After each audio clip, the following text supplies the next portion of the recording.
Assalamualaikum warahmatullahi wabarakatuh. Saya Putri Ayu Menanda dengan NPM 5021084 ingin menjelaskan tentang perbedaan dan perubahan serta perkembangan kurikulum.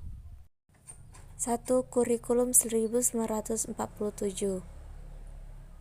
Awal kurikulum terbentuk pada tahun 1947 yang diberi nama Rejana Pelajaran 1947.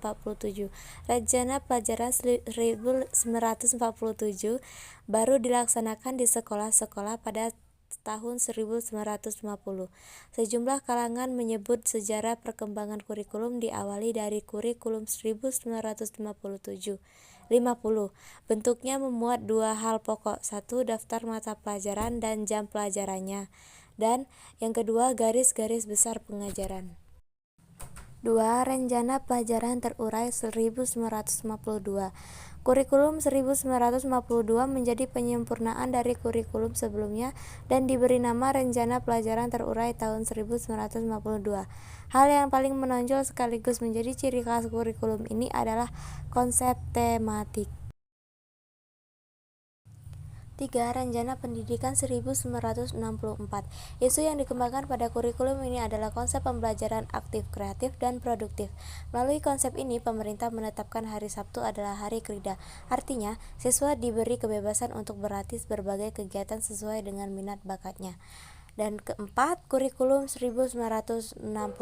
Tujuannya lebih ditekankan untuk mempertinggi mental, moral, budi pekerti, dan keyakinan beragama.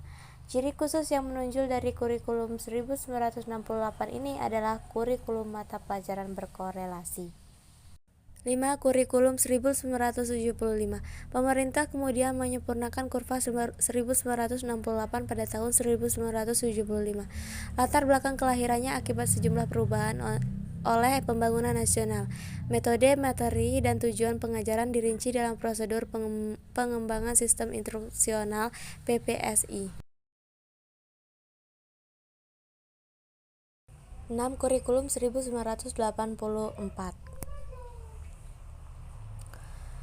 Kurikulum ini lahir karena kurikulum 1975 disebut tidak dapat mengejar kemajuan pesat masyarakat.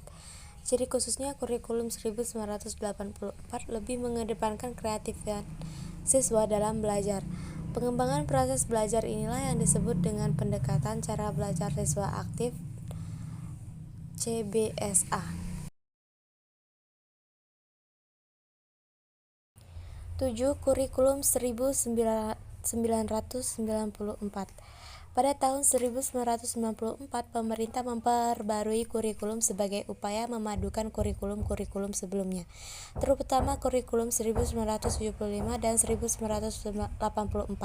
Beberapa perubahannya mulai dari perubahan sistem pembagian waktu pelajaran dari semester ke catur bulan. 8. Kurikulum 2004. Pada tahun 2004 melahirkan kurikulum berbasis kompetensi KBK sebagai pengganti kurikulum 1994. Kemudian dikembangkan juga kurikulum yang semula berbasis materi diubah menjadi berbasis kompetensi. Yang ke-9, kurikulum 2006. Kurikulum 2006 inilah yang biasa dikenal dengan kurikulum tingkat satuan pendidikan, yaitu KTSP, dan diberlakukan sejak Undang-Undang Nomor 20 Tahun 2003 tentang Sistem Pendidikan Nasional yang kemudian diatur dalam Peraturan Pemerintah Nomor 10 Tahun 2003. Yang ke-10 yaitu kurikulum 2013. Kurikulum 2013 lebih menekankan pada pendidikan karakter. Implementasinya, pendidikan karakter diintegrasikan dalam seluruh pembelajaran pada setiap bidang studi. Selain itu, kurikulum ini dipengaruhi oleh pembentukan sikap spiritual pada kompetisi inti 1 KI1 dan sikap sosial pada kompetisi inti 2 KI2. Kurikulum 2013 hingga saat ini masih berlaku dan diterapkan di sekolah-sekolah Indonesia. Untuk selanjutnya, Kemdikbudristek menyampaikan rencana kurikulum baru yang akan berlaku mulai tahun 2022, di mana kurikulum baru ini dinilai lebih fleksibel, dan kurikulum 2022 ini akan lebih fokus pada materi yang esensial dan materi yang tidak terlalu padat. Hal ini bertujuan agar guru memiliki waktu untuk pengembangan karakter dan kompetensi. Dan yang terakhir adalah kurikulum merdeka. Kurikulum merdeka adalah metode pembelajaran yang mengacu pada pendekatan bakat dan minat. Para pelajar dapat memilih pelajaran apa saja yang ingin dipelajari sesuai passion yang dimilikinya.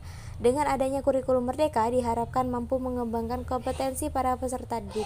Hal ini menjadi keunggulan tersendiri, di mana kurikulum ini lebih menekankan pada kebebasan peserta didik. Kurikulum ini juga memudahkan para guru dalam memberikan pembelajaran kepada peserta didik.